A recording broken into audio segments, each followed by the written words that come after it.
आज मो सांगर खाइबा इच्छा है गोलाप जामुन तो सी मत कहला कि झील मोर गोलाप जामुन खाइबा इच्छा कहली मु कहली जम्मा व्यस्त हो ना मुझे मार्केट जाऊँगी गोलाप जामुन पाउडर आनिक निजे ते बनईकी देवी तो सी कहला तू बनई पारे मुझे कहली हाँ तो तापर मुझे गली मार्केट रू गोलाप जामुन आनिली तो ताको प्रस्तुत करने टिके अलैच छेचिदेली एंड ता सहित मु चीनी सीरा करदेली जोटा कि गोलाप जामुन निहाती जरूरी रोचे एंड तापर मु कहली कि जोटा कि पैन बसईकी तेल टी गरम करने कहली एंड तापर मो सांग आसला कहला कि ठीक अच्छे मुझे तेते हेल्प कर दउची तो सी मो मिसिकी गोलाप जामुन जोटा कि छोट गोला जोटा बना जाए सेटा बनइलु देन तापर गोटे गोटे करके आमे गोलाप जामुन छाणिलु तो छाणिबा परे तो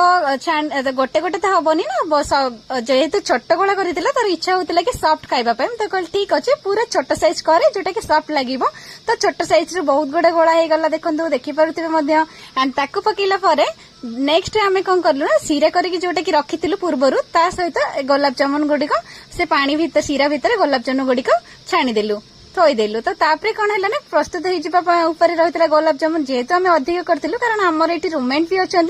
तो समस्त को आम सरप्राइज देवाई चाहूलु तो से बहुत गुड़ा बनईलु एंड ता सहित जेहेतु फास्ट टाइम ट्राए करूँ तो समस्त को देवाई रूममेट देखो बसी तो देवाई तो प्रस्तुत हो गला गोलाप जामुन एंड मो सांग रूममेट समस्ते खाई कहले वाओ टेस्ट